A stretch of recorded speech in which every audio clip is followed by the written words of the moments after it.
కరీంనగర్ మారుతి హాస్పిటల్లో doctor B Hanuman neuro surgeon గారిచే అందరికీ అందుబాటులో న్యూరో వైద్య సేవలు, సకల సదుపాయాలు, 24/7 emergency care, right time for right care treatment కోసం వెంటనే సంప్రదించండి. మారుతి హాస్పిటల్స్, రాజా థియేటర్ పక్కన, సాయినగర్, కరీంనగర్.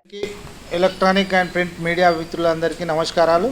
ఈరోజు మున్నూరు కాపు కార్పొరేషన్ చైర్మన్ బొమ్మ శ్రీరామ్ చక్రవర్తి గారి ప్రెస్ మీట్కి ఇచ్చేసిన అందరికీ నమస్కారాలు తెలియజేసుకుంటూ ఈ కార్యక్రమంలో నాతో పాటుగా పిసిసి ప్రధాన కార్యదర్శి రహమద్ హుసేన్, మైనార్టీ సెల్ అధ్యక్షుడు తాజు, అబ్దుల్ రెహమాన్, యువ నాయకులు కిషన్ అన్న, రజితారెడ్డి, అర్బన్ బ్యాంక్ మాజీ డైరెక్టర్లు శ్రీధర్, అమేర్. బీజేపీ నాయకులు ఈ దేశాన్ని పరిపాలించబట్టి 12 సంవత్సరాలు దాటిపోతుంది. ఈ ఏడాదికి 2 కోట్ల ఉద్యోగాలు అన్నోళ్ళు మరి ఎన్ని కోట్ల ఉద్యోగాలు రావాలనో ఒక్కసారి వారిని నెమరేసుకోవాలి.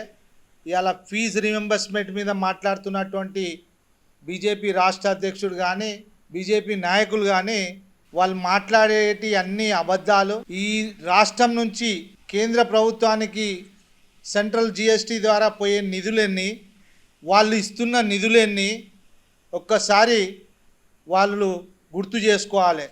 ఈ మధ్య కూడా స్థానికంగా ఉన్నటువంటి పార్లమెంట్ సభ్యుడు, కేంద్ర మంత్రి కూడా అబద్ధపు ప్రచారం చేస్తున్నాడు. యూసీఎఫ్ నిధులు వాళ్ళే ఇచ్చినట్టు, యూడిఎఫ్ నిధులు వాళ్ళే ఇచ్చినట్టు. యూడిఎఫ్ నిధులు కూడా రాష్ట్ర ప్రభుత్వమే కట్టాలి. 50% లోన్ తీసుకుంటే ఆ 50% ఉడుకో నిధులు కూడా రాష్ట్ర ప్రభుత్వమే కట్టాలి. అంటే మరి రాష్ట్ర ప్రభుత్వం నిధులా, కేంద్ర ప్రభుత్వం నిధులా?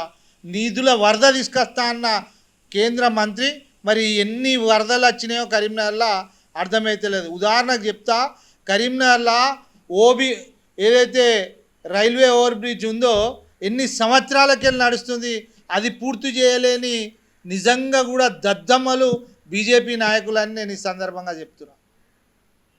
ఆ బ్రిడ్జ్ గురించి కూడా రాష్ట్ర ప్రభుత్వం అని స్థానిక ఎమ్మెల్యే, కేంద్ర ప్రభుత్వ నిధులని పార్లమెంట్ సభ్యులు కొట్లాడుకున్నారు తప్పించి ఆ కొట్లాట ఆ బ్రిడ్జు పూర్తి చేసే దాంట్లో ఉండే చాలామంది ఇబ్బంది పడుతుండ్రు. కరీంనగర్కి వచ్చే పేషెంట్లు, అంబులెన్స్ ఇవిడ్స్ పెట్టి నువ్వు నిధులు తీసుకురాక నీ మూడోసారి ప్రభుత్వం వచ్చి కూడా ఏం నిధులు వచ్చినాయి? స్మార్ట్ సిటీ 100 కోట్లు అంటున్నావు.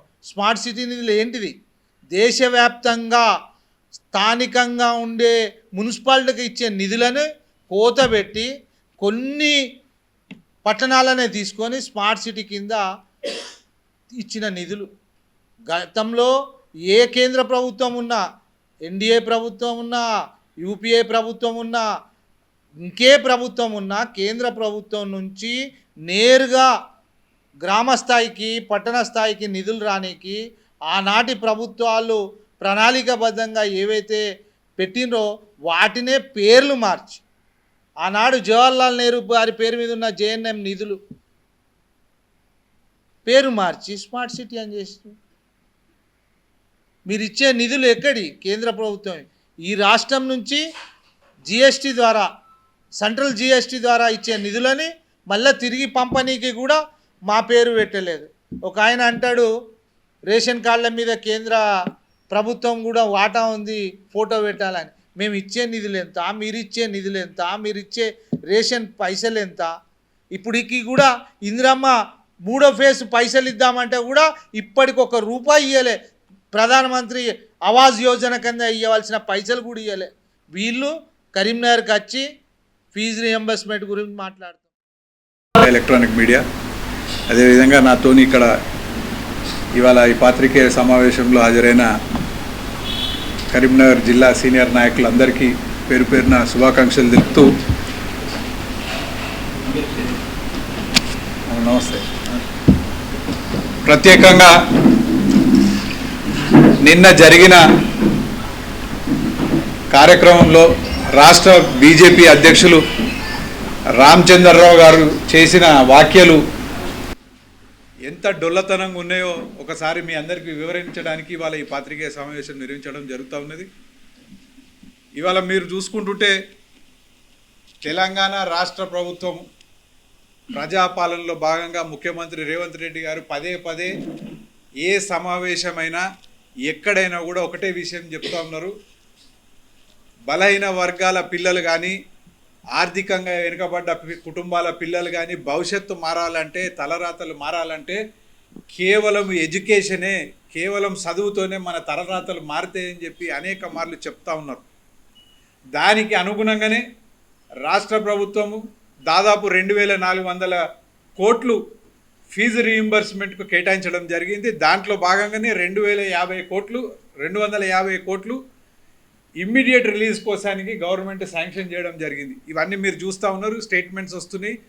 దానికి అనుగుణంగానే ఇవాళ పాలసీ కూడా మారుతూ ఉన్నది రాష్ట్ర ప్రభుత్వం. గత ప్రభుత్వం చేసిన చర్యలు ఏదైతే ఉన్నదో, టీఆర్ఎస్ ప్రభుత్వం చేసిన తప్పిదాలకు వేలాది కోట్లుగా ఫీజులు బకాయి పడ్డాయి.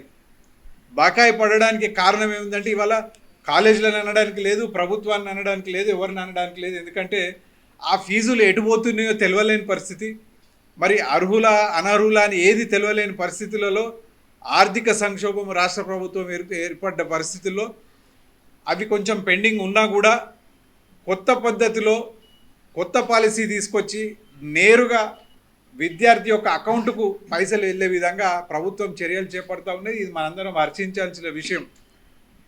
ఇవన్నీ దృష్టిలో పెట్టుకోరు వీళ్ళు. ఇవాళ డైరెక్ట్గా స్టూడెంట్ ఖాతాలకు ఏదైతుందో మనకు రైతు బంధు పడే విధంగా, లేకపోతే సీఎం రిలీఫ్ ఫండ్ పైసలు పడే విధంగా స్టూడెంట్ యొక్క అకౌంట్కు డైరెక్ట్ ట్రాన్స్ఫర్ చేసి కాలేజీల పైన ఇబ్బంది పడద్దుకుంటా, స్టూడెంట్స్ ఇబ్బంది పడద్దని చెప్పి ఒక చారిత్రాత్మకమైన నిర్ణయం రేవంత్ రెడ్డి గారు ప్రభుత్వం తీసుకున్నదని చెప్పి మీ అందరికీ తెలియజేస్తూ ఉన్నాం.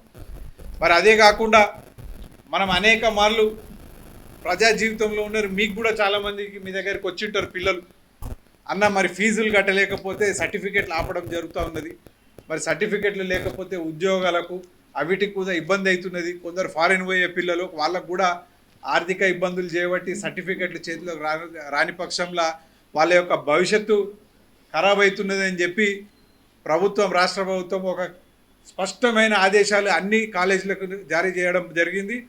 ఫీజులు బకాయి ఉన్నా కూడా తక్షణమే ఎగ్జామ్లు అయిపోగానే వాళ్ళ సర్టిఫికెట్లు వాళ్ళకి హ్యాండ్ ఓవర్ చేయాలని చెప్పి వాళ్ళందరికీ డైరెక్షన్స్ ఇవ్వడం జరిగింది.